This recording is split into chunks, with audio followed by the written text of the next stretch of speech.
Hello, everybody, and welcome back to the Foundry Reviews. Today it is I, Sly, with John and Ken for another lovely episode of Daredevil Born Again, episode 5, With Interest. Gentlemen, how are we doing? Man, we had a double feature episode this week. Yeah, right. Yeah. Yep. We were eating good. Yes, sir. Yes, we were. The show this is one still was a good one. consistently good. We're just gonna stick to episode 5 for this one, but did you guys watch both in the same sitting? Oh yes, definitely. So did I. Yep, I had to. I was like, I just sat down and I just watched the entire episode for like 2-ish hours, or like 40 minutes or so they're not super long. Yeah. They're good length episodes. They're like that perfect in between where it's enough to actually get something done and feel like you watched a full, story in the episode, but not so long that you're like, oh, I have to watch a whole episode. You're Followed Yeah, it by- wasn't a burden. With a nice transition. Yeah. This was the most nothing fucking happening, awesome fun episode like in a Marvel show that I've seen in a while. With some fucking dope ass Miss Marvel cameos, right, Ken? Yes, dude. Hell yeah. I was so into that. I didn't recognize him at first. At first, I saw him like, is that the same actor? familiar. And then I'm like, wait a minute. No, it's a crossover. Yeah, and he started making references to like Jersey and whatever. I was like, okay, that's got to be him. I was like, this makes so much sense. I don't remember if they ever talked about his job in that show. I guess not. So I was like, I guess this makes sense. I thought it was funny. It's just like, yeah, Jersey, it's close enough to New York City. Fuck it, just do it. Like, Yeah. it's close enough. No one remembers that shit anyways. Yeah. No. I mean, I like his character. He's Yeah. a cool guy. He made the family feel so like love and open. Like that was like one of my favorite things. Like the first 3 episodes of Miss Marvel. Second 3 episodes was awful in my opinion, but like the first 3, I loved just the dynamic and the chemistry like all the family members had together and stuff. Like he's such a fun, like loving, like that's the dude like you want to be like your uncle and shit like that. He's so cool. Yeah, absolutely. He was stumbling a little bit with with Matt's blindness, but Yeah. he was having a hard time with that. he reeled it in. He recovered a little bit. He was Yeah. okay. That's pretty funny. It was cool. It was cool. We only saw like Matt Murdock stuff today. It was like only Daredevil stuff on the episode. It just felt like almost like a Mandalorian episode where like he does a little side quest, a little adventure, you know? Yeah, and it kind of just wraps itself up at the end of it, yes. And it kind of works. I have a feeling too. it'll come back though. I feel like we might come back to this somehow. They usually put episodes like this in there for a reason. Yeah. So this will somehow be important later. I think Call back later on in the season. with him just like him moving towards like, oh, I'm needed like in the city, like my vigilante, like I need to be here, and as well with like the gang bullshit, like who are under Fisk or like out of control doing whack shit, because their bosses. unchecked. Yeah, because they kept like what they said, like, oh, Luca's stone. I gotta get the stone to Luca, and that's like the dude, like I think he owes the money or like needs the money or some shit like that. They were talking about like at the docks because of the weird like truck robbery that happened, followed by the murder and shit. Yeah.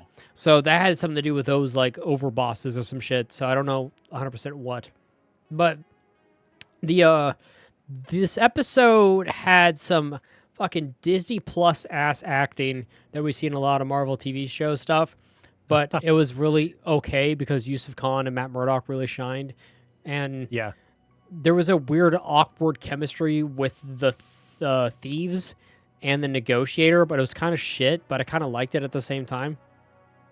Yeah, I didn't mind it. I thought the detective was an interesting character. I feel like we didn't see much of her, but she actually she did a good enough job where I was like, okay. Her, by the way. Wait, what was that? Do you recognize that detective? Her name or her face or like which She's part the of it? detective in the bar in the first episode who's drinking Talking with to Cherry. Yeah, and she's over here Oh. being like, dude, like you're quitting. He's like, no, it's retiring. So her and him kind of go back, and I think it's probably gonna come into play later. I'm assuming it's gonna get Cherry's interest in something, kind of, or vice versa. I think, or another thing is just like they're just kind of covering their bases, like everyone's connected, like in New York, like it's kind of thing. That's what I think a part of it is as well. It's like Kind of thing. it's like it's Matt's world right now, just going to the bank and stuff like that. But like it's also you get to see part of like Miss Fisk's like crime dudes doing shit as well, connected there. Yeah. Hey, that throat sounds a little dry, brother. What the fuck? I cleared that shit for you. Moisten I that cleared that. throat, brother. I'll have to add that in. I had to add that in post. I had to make sure I mute my mic. It was getting pretty bad there. I was about to be coming out as Marcus Phoenix. We're about to go in an e-hole, brother. I did like her character though. I was at first I was like, her voice sounds a little familiar. I wonder if I've seen her in something else. But at first I was like, I wonder if she's there's like a, maybe, I don't know if it's a detective, but someone in like the police force in the Spider-Man games, the more recent Insomniac Spider-Man games. And I thought like maybe that was her, but I think I did a quick look up and it wasn't. The name didn't match up or anything. As What's far as Ree or whatever? Yeah. Yeah. Oh, is yeah. that what her name was? I think that's her real name, or It's her. yeah, it's the one that keeps like helping him out as he's on his adventures, kind of thing. Yeah, that's what I was thinking it might be. Oh, but she I yeah. don't think it Wraith is her name, and Spider-Man 2. Like she comes the hero. Oh, interesting. Yeah. Yeah. Yeah, I don't think that's her then. But I thought her character was good. The joke she tells later on. in the That was very episode is good. pretty I love funny. that. Yeah, it was pretty good. I like how the show feels like it's not pulling any punches as well. It's like it's just kind of everything seems very natural. It's like it doesn't feel forced to censor themselves. Doesn't feel forced to use like random lewdness as well. It's nice. Yeah. Like it felt like this was a scenario that could actually happen. Like with most of these episodes, everything that's happening feels like logical. Like bank heists happen all the time. The interactions feel like they would actually happen. The conversation between them and the detective all feels legit. Like all of these things just like make sense. And I love how Matt comes back in. He plays his blind card real well. He's like, Yeah, he like, does. like I'm just walking in here like, oh, whoa, what's going on? I didn't see anything. Obviously, I'm blind. And like he gets himself back into it by like kind of playing dumb a little bit. I love him Even just though he like, knows. oh, you pity me? Is that why you're sending me out? Like, I love that. Yeah, oh, like, yeah. it's so He's fucking so funny, dude. cheeky. Yeah, It's just- yeah, he's cheeky as fuck, dude. He's very funny, and him working his ass off to stay inside of the bank was like pretty fucking cool too. Yeah, that was pretty funny. I'm kind of surprised he didn't pick up on the one girl who was actually involved, who was in the crowd, like how pick up on her weird Oh.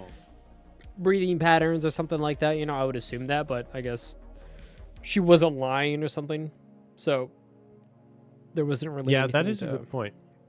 Usually, It's because interesting. they were having a conversation about something, and she's like, "I bet they're after money or something, or a dime." Oh, she said, "I bet they're after a diamond." So maybe she just didn't know, so she wasn't lying. But I don't know. Hmm. I'd feel like Yeah. I'd feel maybe a little nervous if I was being involved in a bank heist. Right. Yeah, she should have been more scared or something. Yeah. She was also the one I think that was telling Matt to sit down. Yeah, She's she like, was, hey, yeah. could you sit down so we don't get in trouble? It's like, oh, okay. She sold the part pretty well. Yeah, Yeah. for sure. I had no like, I didn't think anything was gonna happen. It's just kind of like randomly. That twist threw me off at the end. Yeah. Yeah. I was so mad whenever they stormed the building, and then every fucking hostage decided to stand up and just run willy-nilly. Like, are you fucking dumb? It's like that is the best way to end up shot by the police or the like thieves. Like Either what? or. What the fuck though? Like, Reminds me of the clown episode from Archer where they get jumped by the. oh yeah, beanbags. that's exactly what I was. That the thief actually he put on the fucking just had a police uniform Balaclava and or stuff. whatever, Yeah. Oh, the one that did the quick change. Yeah. That was pretty smooth. Except he was getting tracked by a blind man. So Yeah. it didn't go in his favor. Yep, got that stone and stuff like that. I loved how when the girl opened it up later in the episode, at the end, and it was a little candy. I was like, fucking amazing callback, dude. Love that shit. Yep. Very Love it. satisfying. Like, there's just Can a we talk bunch about of. that guy's leg for a second? Oh God, yeah, I Oh, forgot about What that, happened dude. to it? I How do you forget physically about that? winced. I physically winced when that happened. I was like, holy Same here. I cannot fucking I believe was thinking to that. myself the whole time. I was like, man, he's got some serious repressed rage. Just He took bonk. everything out on that man's leg. Oh yeah, he's Yeah. been going through it for the last year or so. He's like, I've been waiting to fucking crack a fucking leg open like he's that Red Lobster or something, dude. Oh shit. Ugh. He was ready. You know what the most badass scene in this episode was though? When he was fighting on the staircase. Oh, and yeah, the dude. Shotgun was about to fall, and he's like, yeah. "Oh shit!" And he slides down, puts his hand out, and grabs it. I was like, that was so epic. Like when I saw that, I was like, "Damn, this man, damn." He's so fucking cool. Dude. There's no wasted movement when he's in like a fight. None at all. Like his breathing, I love it when he like focuses, zooms in, and he's just like, the thing is like shotgun, shotgun, shotgun. And it's like previously whenever there's the fight with a Bullseye and he's like focused on Foggy's like breathing. And it was like, this one was like so important where it's just kind of focusing on like just the shotgun teeter-tottering so it doesn't like make the other guards aware of what the fuck's going down. Yeah. And it's just really cool. It's just the urgency within every fight as well, and his just kind of, I would almost say controlled aggression, but I don't know if it's being much controlled anymore. Yeah, that's a good question. It's not much to go off on in this episode, but like, it's a fun one though. It's a fun one. Yeah. You know, I guess my one critique of this episode would be why Yusuf doesn't question more the fact that he's like. Also, he came in and beat up that dude that had him at gunpoint when he was at the safe. I was like, he's not gonna question that. That dude's blind.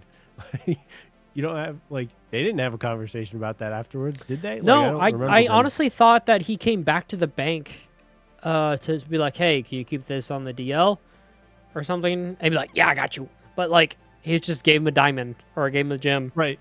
Yeah. Like, okay. Yeah. I was like, huh, they really not gonna talk about that at all. Did kind of strange. Did some bad shit come out about that actor who played Yusuf Khan? Was there? I thought there was recently some fucking like weird allegations that like surfaced that I don't know if they're just that allegations or if they're actually being like, yeah, he did some shady shit. But I'm not sure. I just saw that recently. Even before I saw the episode, I'm like, weird how they just kind of came up. Then I'm like, oh, because he's in the fucking show. Yeah, makes sense. Yeah, but I don't know if some shit happened like that. I don't know. I breeze past some articles sometimes when it's about Daredevil and I haven't seen the most recent episodes, and I'm like, spoiler. Yeah, it's like skip. Yeah. You're like, I can't see this. Not yet. Nope.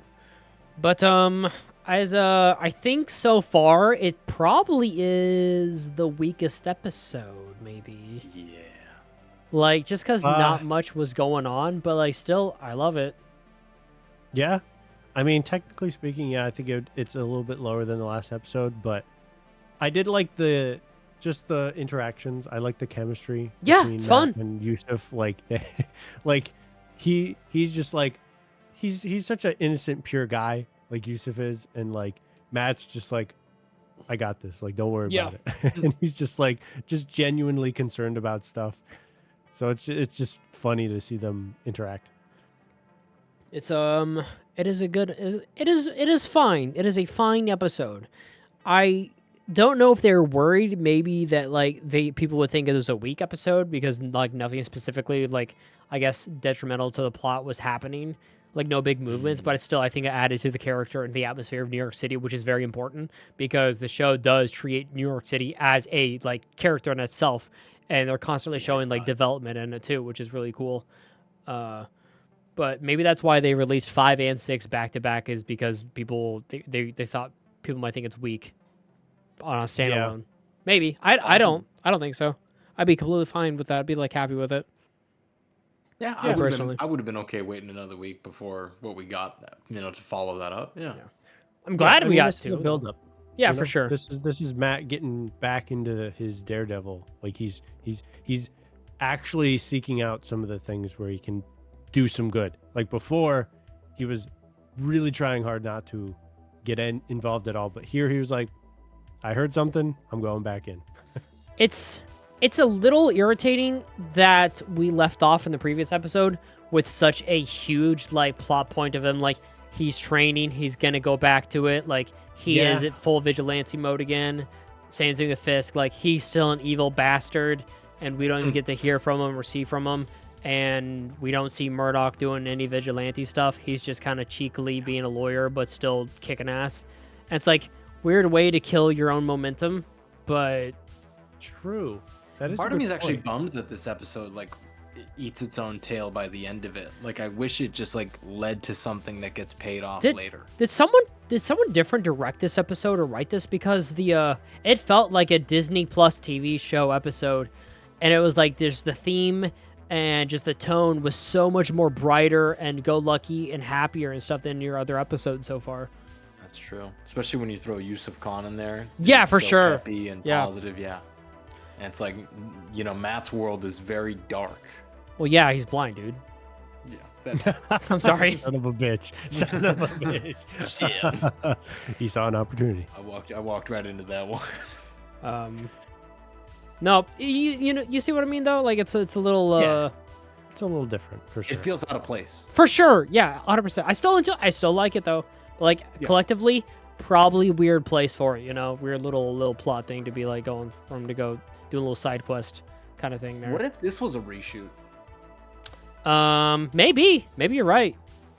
It kind of I mean, like we talked about in the last episode, the Punisher bit felt very odd. out It of was place great, too. But it just felt like at such a random moment. Maybe you're right, because that actually, maybe a weird. They did fucking, I don't know. They're like, we need to talk about Marvels. Like, get them to talk about Marvels. Because I think they were talking about the Marvels. I've never seen that. I've never watched the movie. I'm not going to. Ditto. But they mentioned Kamala going to California. I don't know if that's where like her school was, because I know that she mentioned going to like college or something, or in the show. But Yeah, that sounds about right. don't you know? I think you might be right. Yeah. But yeah, I mean, it definitely felt a little bit different. I agree with the placement being weird because the last episode, and the end of the last episode almost feels like it would have tied right into the beginning of this next episode a little bit, like better, because what he's doing in that last episode at the end directly affects what he like does in the next episode, whereas this one kind of is just like a stop along the way sort of a thing, where he's just gradually getting more back into his Daredevil thing. So in that sense, it kind of makes sense, but just it felt a little odd with how the last episode ended. Yeah, usually like what motivates Matt Murdock is like, hey, some bad shit happens. It kind of pushes him to that Daredevil mask, you know, instead of like, hey, that felt really good defending and beating people up. I think I should take up the mask. Usually it's the opposite, to where it's like, damn, shit's really gotten out of hand. I really need to step up, you know, kind of thing like that. Very, very different. But you know, Sly's probably right about it being a reshoot. That's what I bet. Yeah, but I guess we can go with some ratings there. Yeah. I guess I'll start. 0. I'll give this one I'll give this one a solid I think I'll go with an 8. I still enjoyed this one. It's still a very solid episode. Felt a little strange, but I think I still very much enjoyed this one. I'd like to go 7 because although it's very fun, it's super out of place and it kind of like derails the show a little bit from its momentum, which I don't know why it was really necessary. I loved it though. It was cool, but you know. I'm gonna have to split the difference of you gentlemen and go 7.5 on this one. I'm torn. You know, it is, you know, enjoyable. It has its redeeming qualities, but it does feel so awkward. And I don't know. I liked it, but it threw me off. I'm no less happy that they had a follow-up episode though. Yeah, it's a weird place though, but there you guys have it. It's an official 7.5 there from the Foundry for episode 5 of Daredevil. If you guys enjoyed it, make sure to leave some support for the slugs down below, and we'll catch you guys later for the next Daredevil review. But until then, bye guys. Peace. Bye.